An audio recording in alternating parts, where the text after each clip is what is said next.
How are you doing? Okay. Hi, everybody. Welcome. Welcome to our 11 days of global unity. And we are here celebrating the 15th anniversary of the 11 days of global unity. And today is Women's Day. Yay for our women. Yay, yay, yay. We are just so happy to have all these amazing, kind women leaders who are uniting for global unity. Welcome, welcome, welcome. I'm going to introduce my first guest here is Kathy McNamara. I'm sorry. Kathy McNamara, and she is from Live Peace Today. And Kathy, can you tell us just a little bit about how your business and how you are growing kindness, peace, and unity in your community? Sure. And I love that question. I would say for me and what my company is all about is supporting people and experiencing inner peace. And when we're experiencing that inner peace, we're radiating that inner peace. We feel that kindness. So for me, the very first thing that I would say that I'm doing to grow the kindness, peace, and unity in my community is making sure I take the time daily, and it's really make the time daily to attend to my own inner landscape so that I'm staying in that biological coherence that facilitates those positive feelings. And for me, that looks like meditating and doing a technique I learned from Heart Math, which is I share on my Facebook page, which is Live Peace Today. I share it with my clients. Would you like to lead us in that? I'd love to. I'd love to. I would love that too. Oh, beautiful. So the easiest, your hand over your heart. And if you feel safe to do so, I invite you to close your eyes and focus your attention in your heart and actually feel your energy going down into where you're focusing your attention.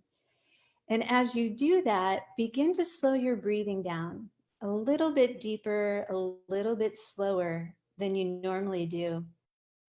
And this is starting to activate your parasympathetic nervous system, which is the relaxation and the bonding part of the nervous system.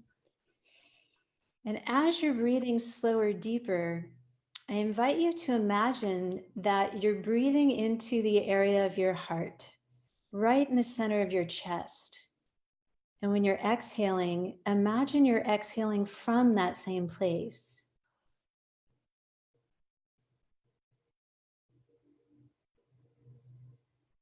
And on your next inhale, imagine you're actually inhaling into your heart. And as you exhale, the breath is leaving from your heart. Heart-focused breathing.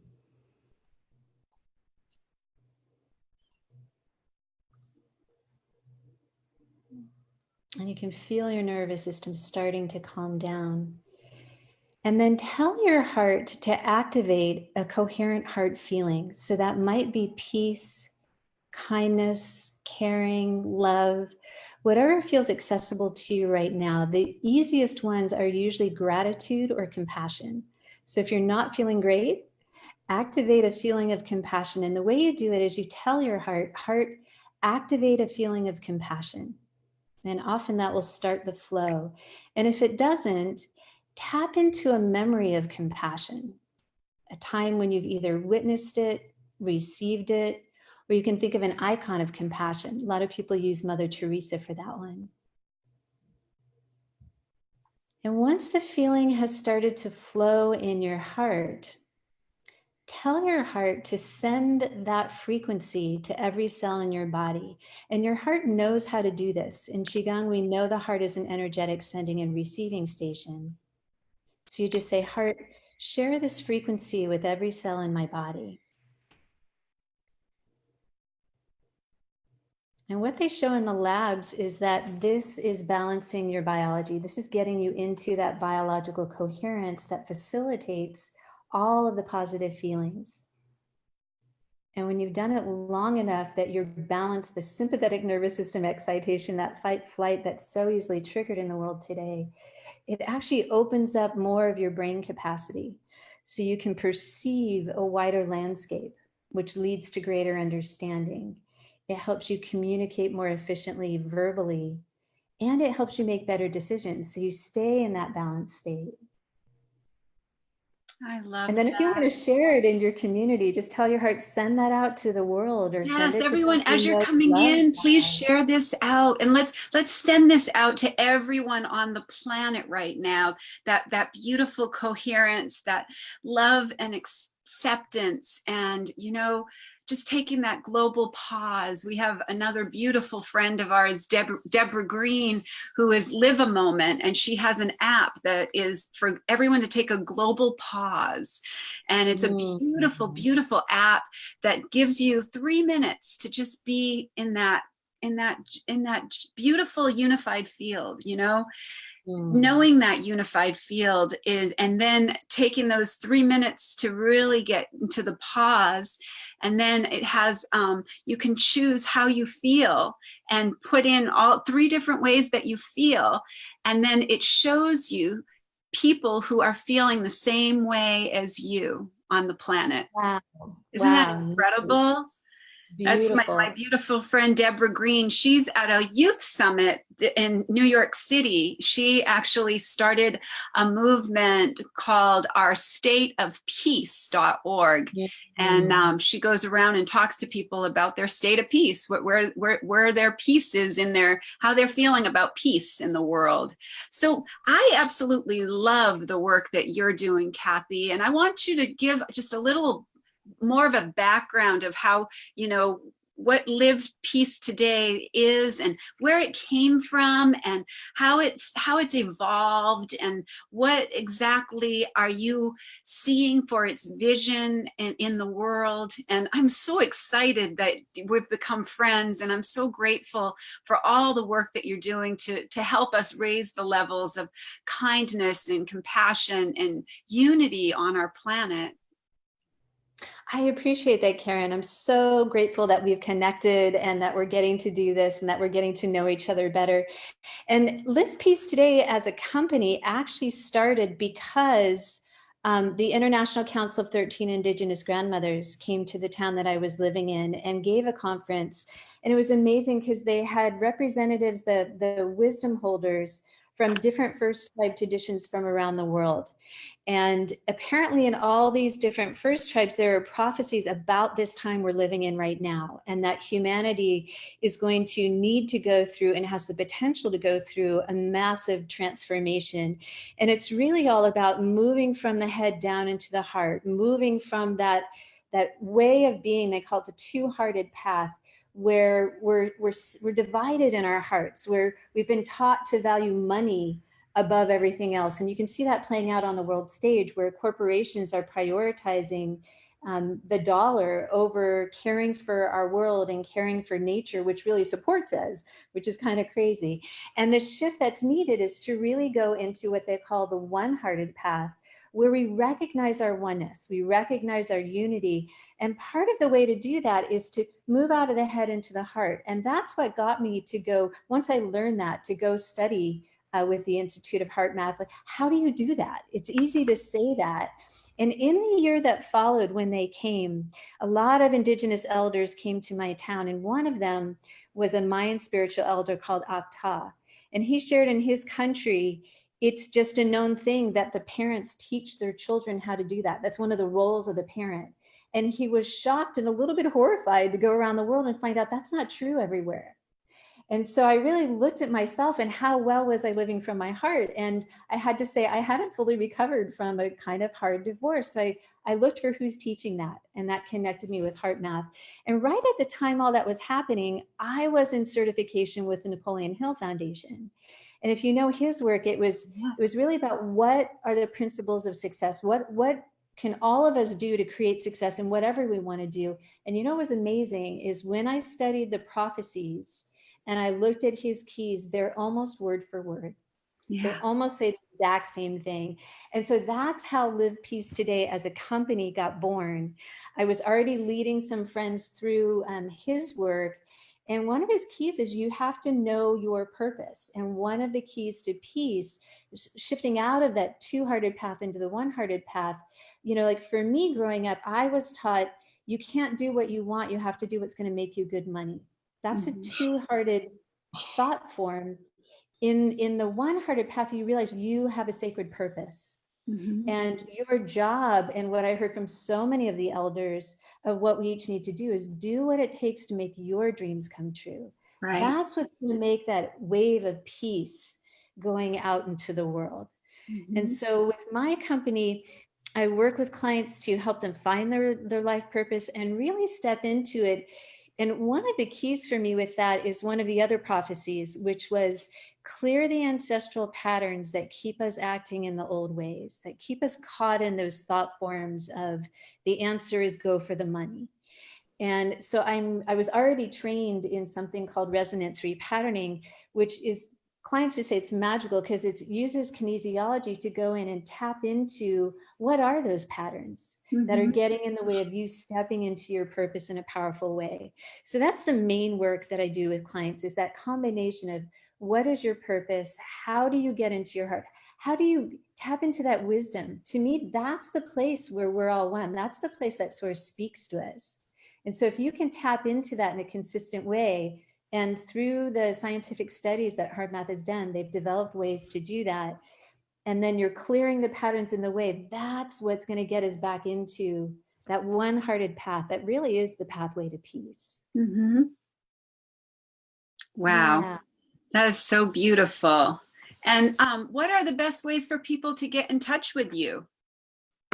I have two ways. One is a website. It's livepeacetoday.com. And the other is a Facebook business page by the same name, Live Peace Today. And on that page, it's obviously it's free, and it's a place where I'm continually sharing the prophecies. I'm sharing how to live from heart. I'm sharing different articles of evidence that there is a change happening on our planet. And I'm eventually looking in March of next year to launch a Facebook group that will teach people, my guidance is saying, give it all away. Yeah, People want to know how to live their purpose, give it away. And in the Facebook group is the way I'm going to do it. So joining on that page, Live Peace Today on Facebook, will be the way that people can get notified when I open that group up. that's awesome. Could you give us a little bit of the information about how we are seeing some changes in the piece today? Yeah, there's a lot of us are very aware of right now. Greta Thunberg is over in the US for the UN summit. And there's a lot of evidence coming from different parts of the world that although the sort of the big machinery is moving slow, like I know there was an article just the other day that India has made a new commitment that they're going to phase out single-use plastics, Yeah, and that I in saw that terms of too. the covenants of what And the and different there's a countries. there's a hashtag, I forget what it was, plastic out or something like that, and people are trying to do not use plastic for a week. Oh, neat. Yeah, Neat. here And in I the saw United States. recently that the EU has Mhm. also passed that they're going to phase it out. Now it has to be ratified by each of the member states. But there's big shifts like that. And then just also spotlighting stories of, one of the keys to from the indigenous prophecies to creating peace is going back to this thing of living in community and treating one another as part of a community. And the benefit in the tribe was we each had our role. And if I do my part and you're doing your part, that frees us up so that we have time for some life balance. And that's another one of the keys, is getting back into balance, right? Yeah. And so there's a lot of articles that I'm posting that are about people really stepping up and doing this community service, just without even being asked to. I don't know if you saw one of those world famous chefs is over in the Caribbean, in the Bahamas, just creating Oops, your internet's going a little meals, bit out. started a nonprofit to these natural disasters and puts together. Oh, yeah, I'm over in Greece, so it's not Yes, as stable as it could be. yes. What part of Greece are you in? I'm on Crete. You are. Oh my goodness. Wow, Yeah. that must be so magical. Oh, it is. The Yeah. water's so beautiful here. Yeah. And the pace of life is the pace of life is more in line with the one-hearted path. It's a community that really comes together. There's more balance in life. People aren't working as hard. It's just really nourishes my soul to be here.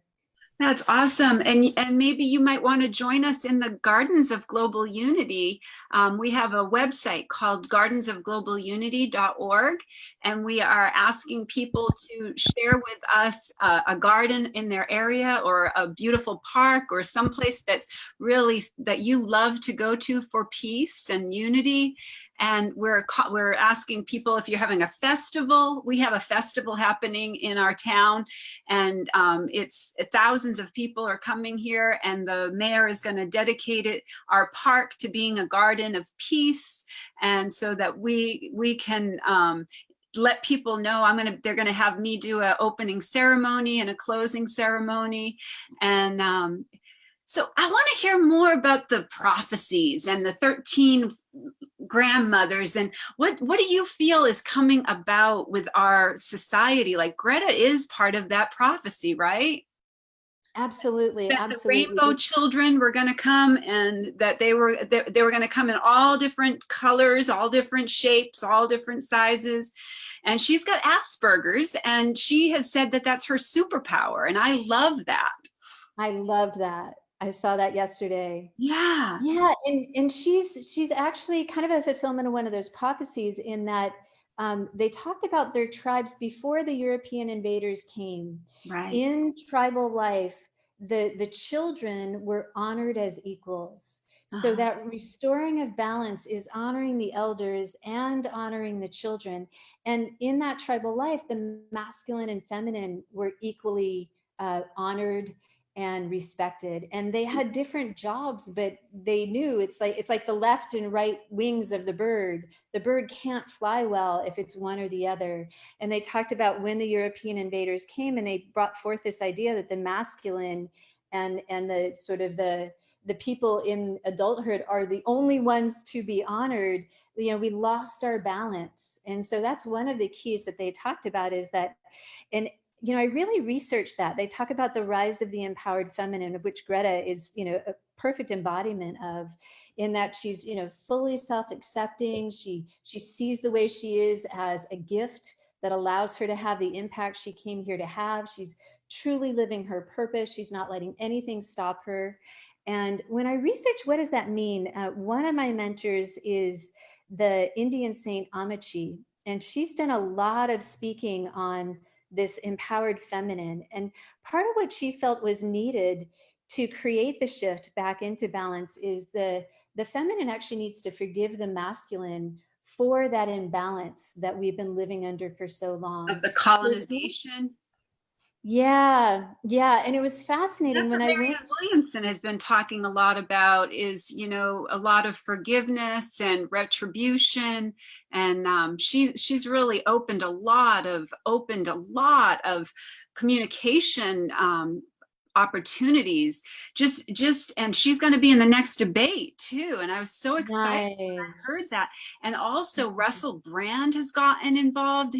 That's a divine, I think he's got divine feminine energy, and he's really supporting the feminine balance. It's all about reconciliation and helping us to just come into the balance that we were meant to be in the first place. Absolutely. Nobody's more successful. All of this out of balance hasn't served our planet. I would love for you to talk a little bit about the masculine and the feminine, and maybe a little bit about the 13 grandmothers and how they feel about the balancing of our divine feminine and divine masculine. It's just really empowering to think about how many women are stepping in, and they're not just taking it anymore. They're not just saying, oh, I won't be, there's so many great kind leaders that are doing such beautiful, beautiful work. I would love for you to share a little bit about that. Yeah, it was fascinating when the grandmothers talked. The one who talked on it the most was grandmother Agnes, and she's up in the west coast of the US. And what she said is that, I don't know if you know her history, she was a truck driver for many, many, many years. And so she said she was very in her masculine as a female. And as they talked about throughout the conference, we all have the masculine and the feminine within. So first is finding the balance in yourself.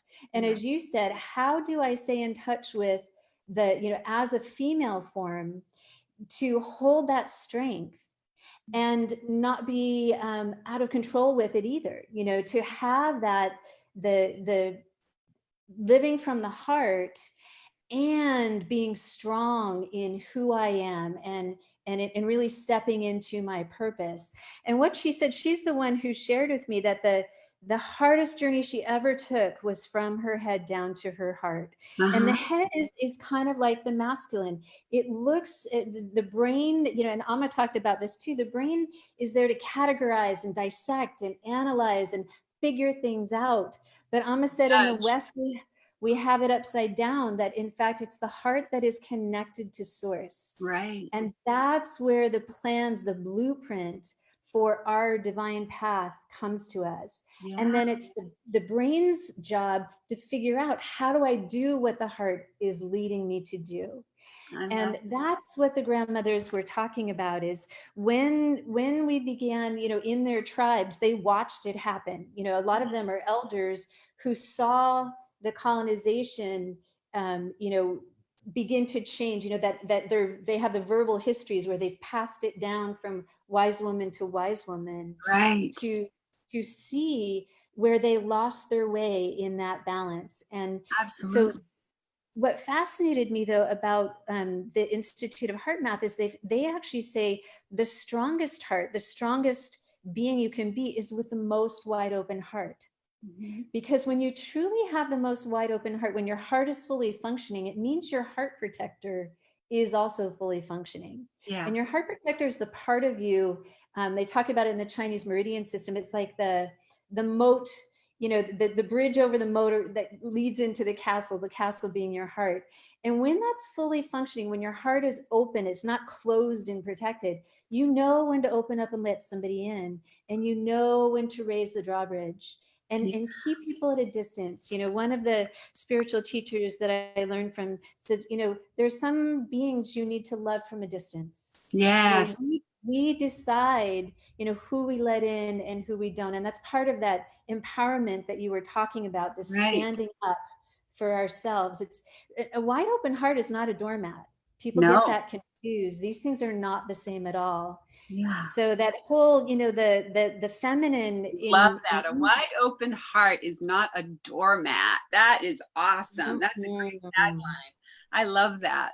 Because people do lots of times. People will, mistake your kindness for weakness, and mistake your love for weakness, where love is the most powerful frequency on the planet.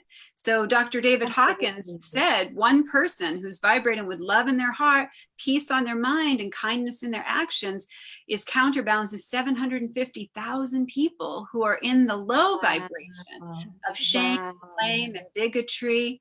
Those energies are not connected to source. And so when we are connected to source, and we are in love and gratitude and in our heart space, like you're talking about, we are the most powerful forces on the planet. So we've got to close out here. So the best way now all of that information about the grandmothers, is that available on your website?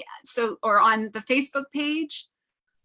Yeah, and I'll do a new post on the Facebook page to spotlight both their book, and they have a DVD, and they're about to launch a new book like any day. Yes, I know, so and they're in New York City right now, right? Yeah, yes, that's so exciting. I know we had Chief Phil Lane Jr. on for our Environment Day, and he was telling us about that. He was going to be going to there. So isn't this wonderful? I'm so grateful that you were able to be here, Kathy, and thank you so much. And everyone, please share this broadcast. Let people know. Go on over to Live Peace Today. You'll always be inspired. I love all of her posts.